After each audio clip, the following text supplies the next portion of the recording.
President of the United States. Barack Obama.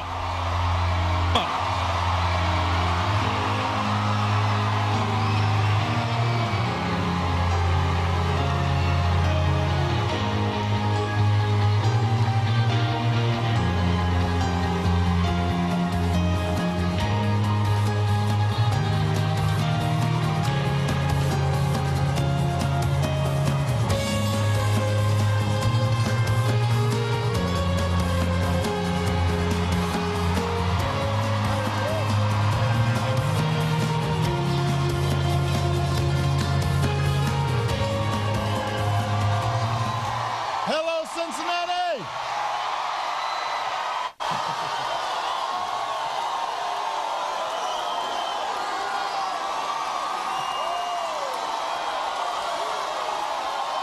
Thank you!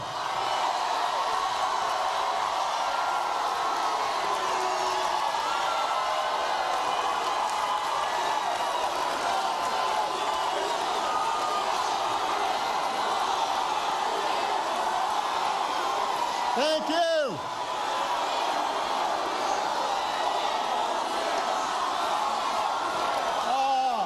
Thank you! Thank you so much!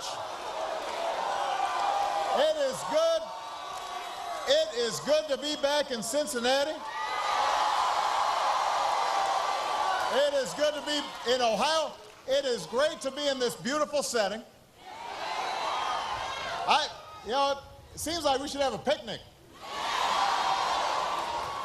Who's got the chicken?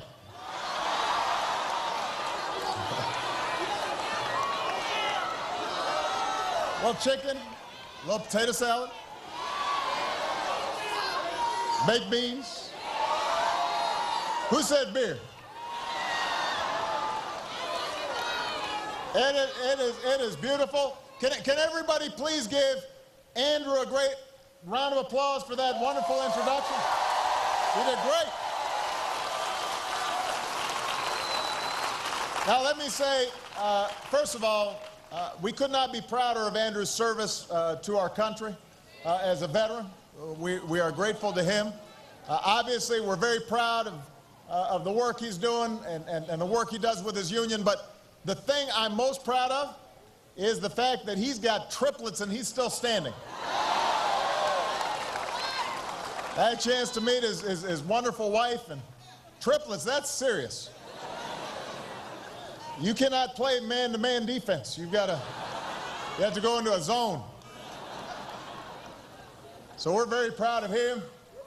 And we also have here your outstanding mayor, Mark Mallory's in the house.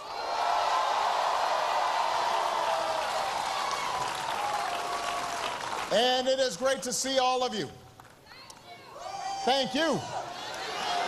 Thank you. Now you may have heard that there's an election going on. And over the past couple of weeks, each side has been able to make its case. They had their thing down in Tampa. We had our thing in Charlotte. And now, just 15 days from now, Ohio, starting on October 2nd, you guys can start voting, and you've got a big choice to make.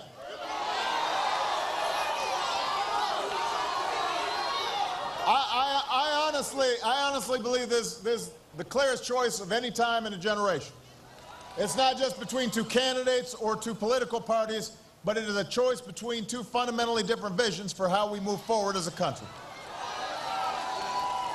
And our vision, our fight, is for that basic bargain that built the greatest middle class on earth and the strongest economy the world has ever known. It's a bargain that says if you work hard, that hard work will pay off. That responsibility will be rewarded. That everybody should get a fair shot. Everybody should do their fair share. Everybody should play by the same rules from Main Street to Wall Street to Washington, D.C.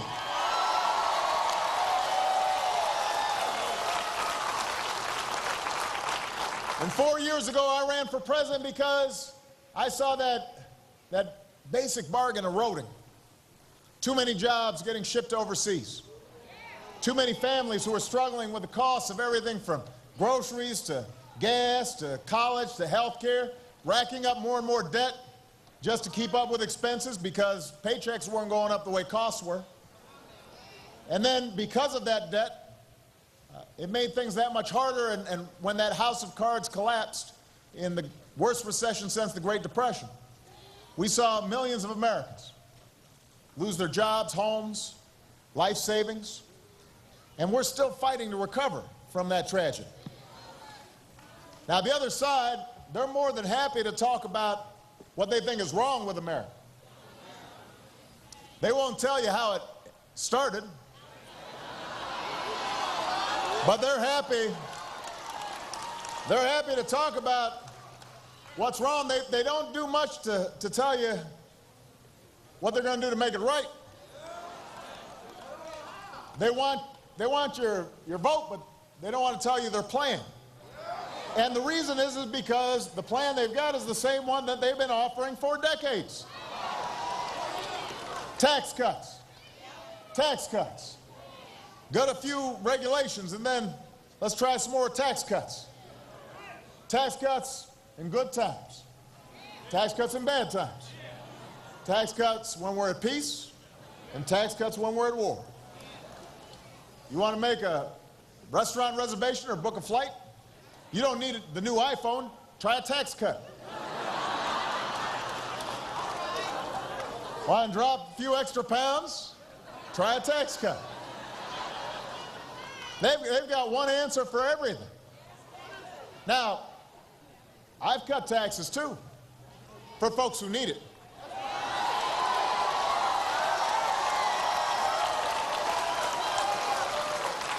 Middle-class families, you're paying about $3,600 less in federal taxes since I've been president. I cut taxes for the middle class like I promised. Small businesses, I've cut taxes 18 separate times. But I don't think another round of tax breaks for millionaires will bring good jobs back to Ohio or pay down our deficit. I sure don't believe firing teachers or kicking students off of financial aid will help grow our economy or compete with countries like China that are producing engineers and scientists. After all that we've been through, does anybody actually believe that rolling back regulations on Wall Street are somehow going to help the small businesswoman in Cincinnati expand, or the construction worker who's been laid off? Let me tell you, we have been there. We have tried that. We are not going back. We're not going back. We're not going back to trickle down. We're not going back to top down, you're on your own economics. We're not going to tell folks that you're on your own because we believe we're all in this together. We don't think the economy grows from the top down, and we think it grows from the middle out, from a strong middle class, from strong working families. When people are doing well at the middle, then everybody does well. What happens when you got a little more money in your pocket? You spend it. And that means businesses have more customers. That means they make more profits. And then they hire more workers. And we get a virtuous cycle going up, going forward. We are not going backwards. We are moving forward. That's what this election's about. And I want you to know, Cincinnati, I have never promised that the path we're on is going to be quick or easy. As Bill Clinton reminded us at the convention, it's going to take more than a few years to solve challenges that have built up over decades. But let me tell you something, I know we will get there. When I hear some of these folks in the other party talk about a nation in decline, they are dead wrong. We've still got the best workers in the world. We've got the best entrepreneurs and the best businesses in the world. We've got the best scientists and researchers in the world. We've got the best colleges and universities in the world. There's not a country on earth that wouldn't trade places with the United States of America. Our problems can be solved, and our challenges can be met. The path we offer may be harder, but it leads to a better place. And I'm asking you to choose that future. I'm asking you to rally around a set of goals to create new manufacturing jobs here in Ohio, to build on what we've already done, to create a new energy strategy for America, building on what we've already done, to improve education and bring down our deficit, turn the page on a decade of war. That's what we can do in the next 4 years, Cincinnati. That's why I'm running for a second term as President of the United States of America.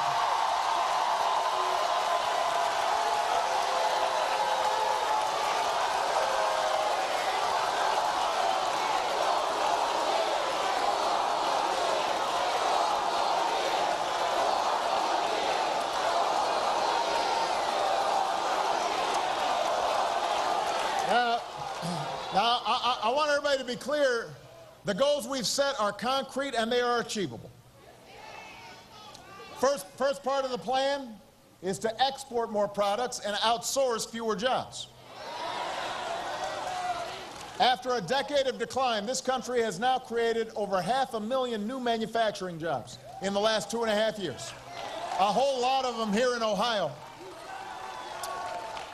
When some of these other folks said we should let Detroit go bankrupt, when they said we should walk away from an industry that supports 1 in 8 jobs in Ohio, I said we're not going to go that way. I bet on American workers, and 3 years later the American auto industry has come roaring back with nearly 250,000 jobs.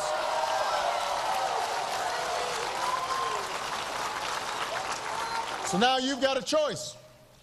We can give more tax breaks to corporations that ship jobs overseas, or we can start rewarding corporations and companies that are opening up new plants and training new workers and creating new jobs right here in Ohio, right here in the United States of America, right here. Now, I understand my opponent's been running around Ohio claiming, don't boo, vote. Vote. But he's been running around Ohio claiming he's going to roll up his sleeves and he's going to take the fight to China. Now here's the thing.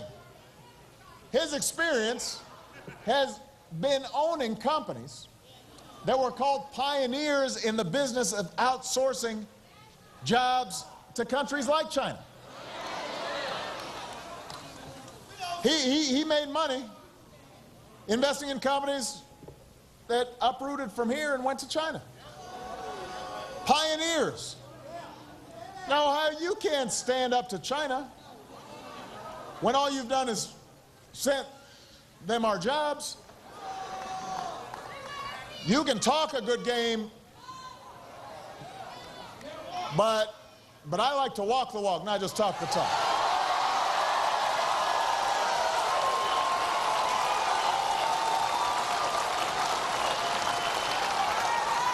And my experience has been waking up every single day and doing everything I can to make sure American workers get a fair shot in the global economy. When other countries don't play by the rules, we've done something about it. We've brought more trade cases against China in 1 term than the previous administration did in 2. And every case we've brought that's been decided, we won.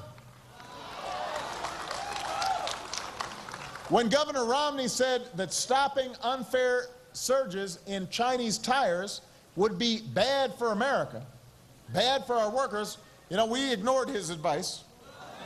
And we got over 1,000 Americans back to work creating tires right here in the United States of America.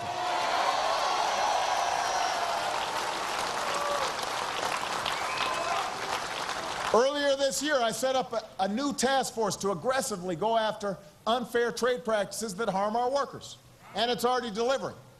2 months ago, we moved to hold China accountable for unfair trade practices that harm American automakers.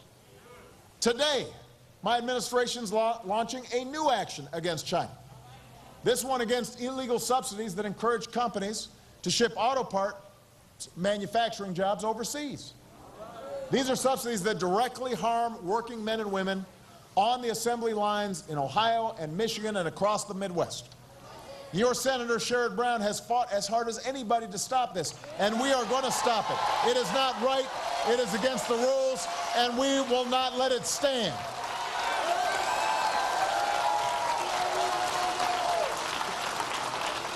American workers build better products than anybody. Made in America means something. Like Andrew said, when the playing field is level, America will always win. But, you know, what we need is folks who actually walk the walk, not just talk the talk. We don't need folks who, during election time, suddenly are worrying about trade practices, but before the election are taking advantage of unfair trading practices.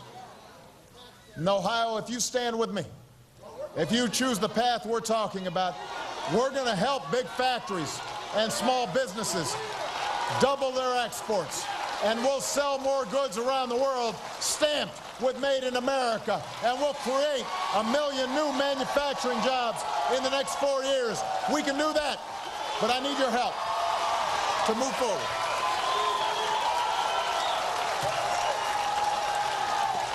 Now, that's not all we're going to have to do to rebuild our economy. We've got to train our workers to fill good jobs. That's why the second part of my plan is to give more Americans the chance to earn the skills that they need to compete. You know, education was the gateway of opportunity for me. It was the gateway of opportunity for Michelle. It was the gateway of opportunity for a lot of you. Andrew, right now, he's studying to get his degree with some help with Pell Grants that we expanded. Because he understands that even though he's doing well now, we've constantly got to build up our skills. It's the gateway to a middle-class life. Today, millions of students are paying less for college because we finally took on a system that wasted billions of taxpayer dollars using banks and lenders as middlemen. We said, let's give the money directly to students, and we've been able to help millions of more young people get an education. So, now you've got a choice. The other side, you look at their budget, they're proposing to gut education just to pay for more tax breaks for the wealthy. That's one path. I'm offering a different path. We can decide that in the United States of America, no child should have her dreams deferred because of an overcrowded classroom or a crumbling school. No family should have to set aside a college acceptance letter because they can't afford it. No company should have to look for workers in China because they couldn't find any with the right skills here in the United States of America. So,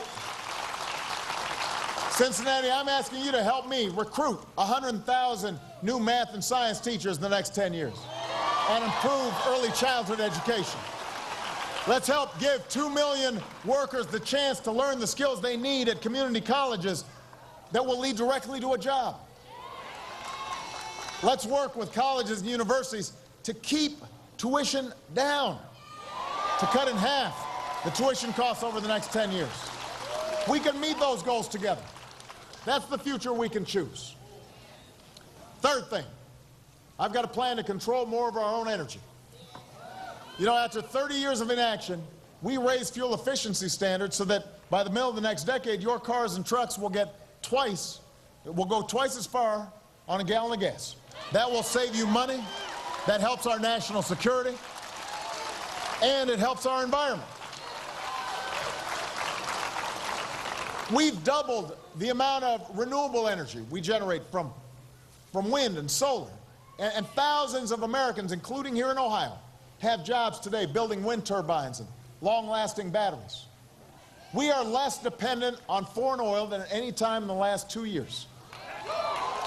Now, you've got a choice between a plan that reverses this progress or one that builds on it. Because as long as I'm president, I'm not going to let oil companies write this country's energy plan. And I'm not going to let them keep on collecting $4 billion in taxpayer-funded corporate welfare. We've got a better path. We'll keep on investing in wind and solar, clean coal technology. We'll invest to help farmers and scientists harness new biofuels to power our cars and our trucks. Let's put some construction workers back to work, rebuilding our homes and our factories so they waste less energy. And we've got to develop a nearly 100-year supply of natural gas that's right beneath our feet. And we can do it in a way that's safe. And if you choose this path, we can cut our oil imports in half by 2020. And we can support about 600,000 new jobs in natural gas alone. That's a plan for the future. It's not a plan looking backwards.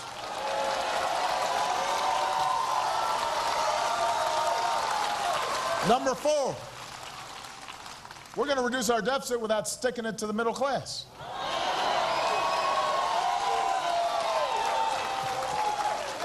I put forward a plan that will reduce our deficit by $4 trillion. You don't have to take my word for it. Independent analysis, they've looked at it. I appreciate that, but just in case you're skeptical, we've actually got real numbers behind it.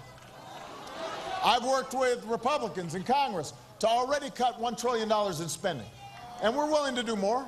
I don't want a government that's wasting money. It's got to be lean, it's got to be mean, it's got to make sure that it's focused on the people that are working hard but need a ladder up. It's got to be focused on doing the things that help us grow. And there are programs that don't work, and we got to admit that. I want to reform the tax code so it's simple and it's fair. I've actually done my own taxes. I don't know about some of these other folks, but I've done them, you know? So,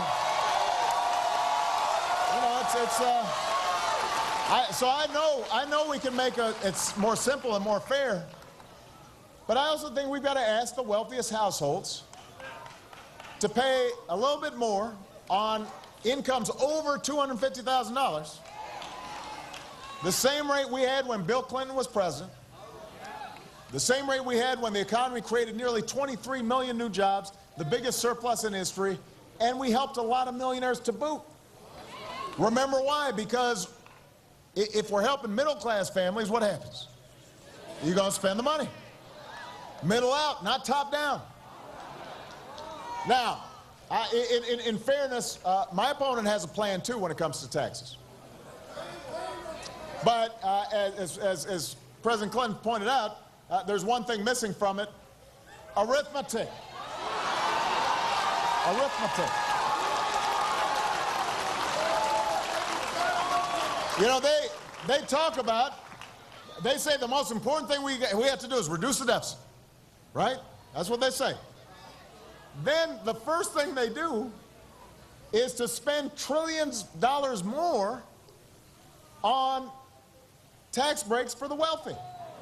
Not just the Bush tax cuts, on top of the Bush tax cuts. $5 trillion more.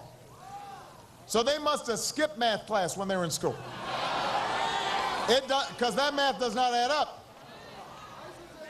And whenever you ask them to explain the plan, they won't. They won't say how they pay for $5 trillion in new tax cuts. I understand how much $5 trillion is. I know sometimes this money, billions, trillions, it gets all mixed up. $5 trillion over 10 years means $500 billion every year. Now, $500 billion is about the amount of our entire defense budget. Everything we spend on our military. Everything. Troops, planes, carriers. It's about $500 billion. So they're saying they're going to give a tax cut equivalent to our entire defense budget every single year. But they can't tell you how they're going to pay for it. And the truth is they can't pay for it without raising taxes on middle-class families. But then they, on top of that, they want to spend another $2 trillion in new military spending, they say, without adding to the deficit. But they don't tell you how they're going to do that. The only thing they can do is to keep trying to bluff their way through till November and hope that you won't call them on it. But understand, Cincinnati, look, I want to work with them to reduce the deficit. I've said, if the Republicans need more love, if they want me to walk the dog or wash their car, I'm happy to do it. And I genuinely believe that most Americans, Democrats or Republicans, they just want us to solve problems. So I'm ready and willing to work. But I refuse to ask middle-class families to pay over $2,000 more so that millionaires and billionaires can pay less.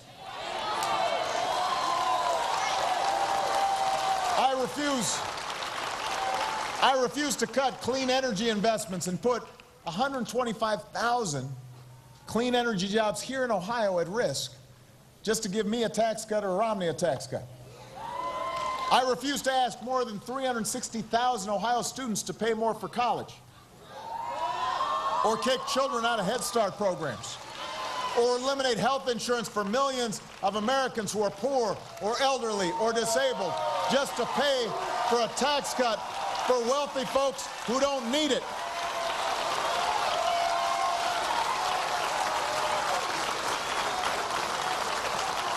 And I will never turn Medicare into a voucher. You know, folks who've worked hard their whole lives, they shouldn't be spending their golden years at the mercy of an insurance company. They should retire with dignity and respect. And yes, we've got to reform and strengthen Medicare for the long haul, but we're going to do it by reducing the costs of health care, not by dumping the costs onto seniors. Same thing with Social Security. We'll keep the promise of Social Security by taking responsible steps to strengthen it, but we're not going to turn it over to Wall Street.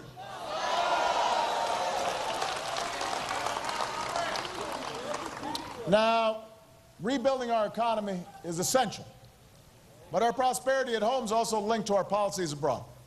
And current events, the events of the past week, obviously remind us of that. Now, 4 years ago, I promised to end the war in Iraq, and we did.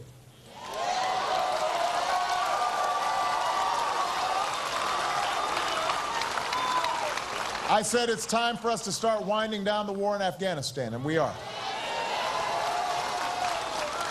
We've got a new tower rising above the New York skyline, even as al-Qaeda is on the path to defeat and Osama bin Laden is dead.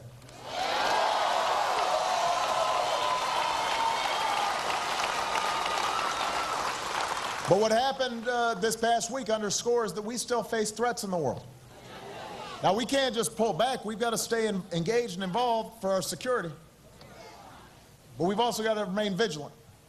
That's why, so long as I am Commander-in-Chief, we will always have the strongest military the world has ever known.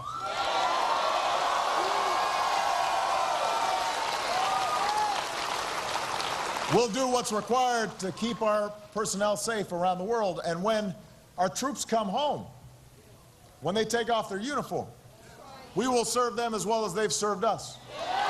Because in America, no one who fought for this country should have to fight for a job or a roof over their heads when they come home.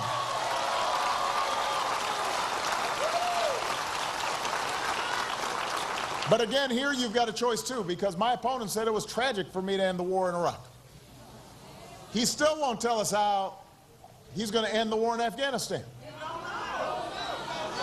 And while he wants to spend more money on military programs that our Joint Chiefs say won't keep us safer, I'll use that money that we're no longer spending on war to pay down our debt and to put more people back to work, rebuilding some of these bridges around Cincinnati, rebuilding schools and runways, After a decade of war, it's time to do some nation building here at home.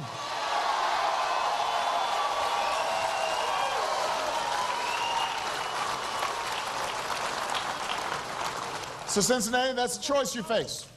That's what this election comes down to. 15 days and you'll start making that choice.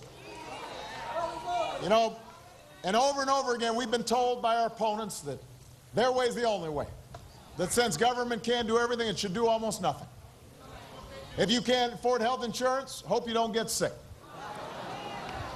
If a company is polluting the air your children breathe, well, that's the price of progress. If you can't afford to start a business or go to college, borrow money from your parents. Don't boo. Don't boo. Vote. You know what? That's not who we are. That's not what this country is about. As Americans, we insist on personal responsibility. We insist on individual initiative. We're not going to help folks who can't help, who aren't even trying to help themselves. Nobody's entitled to success. You've got to earn it. We believe in somebody who's out there starting a business. The strivers, the dreamers, the risk takers. They drive our economy. That's what we believe in, the free enterprise system, the greatest engine of growth and prosperity the world has ever known. But we also believe that in this country, as citizens, we accept certain obligations to each other and to future generations. As citizens, we understand America is not just what can be done for us, it's about what can be done by us together as one nation, as one people.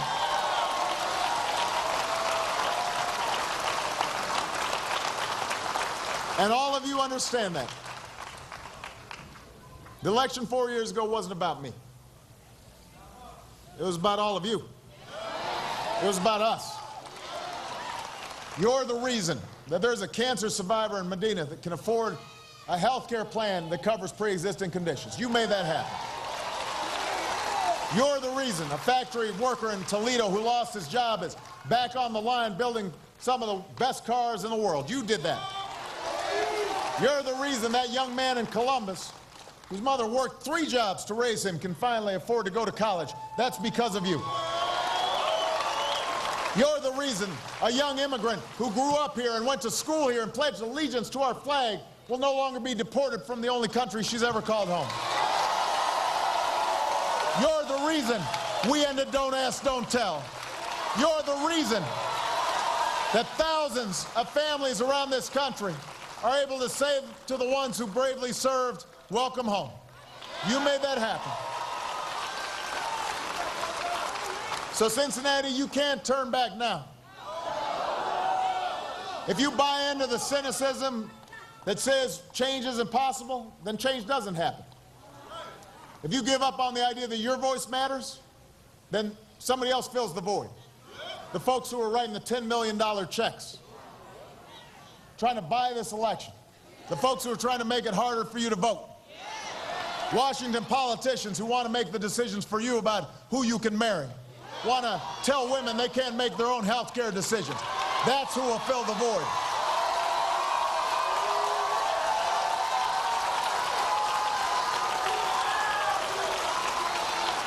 Only you can make sure that doesn't happen. Only you can keep this country moving forward. It depends on you. It depends on you. You've got to register to vote before October 9th. It depends on you to start showing up and start voting October 2nd. If you don't know how to do it, then right here, lift up that sign, young lady. Gotta vote. Go to gottavote.com. Find out how and where to vote. And the good thing about voting early is then you can spend the rest of your time getting other folks to vote. Because we've come too far to turn back now. We got too many good jobs to create. We got too much homegrown energy to generate. We've got good schools to build, and we've got great teachers to hire. We've got more troops to bring home. And we've got more veterans to care for. We've got more doors of opportunity to open for everybody who's willing to work hard. Everybody who's willing to walk through those doors. We've got to make sure this is a country where in America, no matter what you look like, no matter where you come from, no matter what your last name is, you can make it if you try. That's why I'm asking for a second term, Ohio. And if you're willing to stand with me and knock on some doors for me and make some phone calls for me and vote for me, we will win Ohio. We will win this election. We will finish what we started. And we'll remind the world why the United States of America is the greatest nation on earth. God bless you. And God bless the United States of America.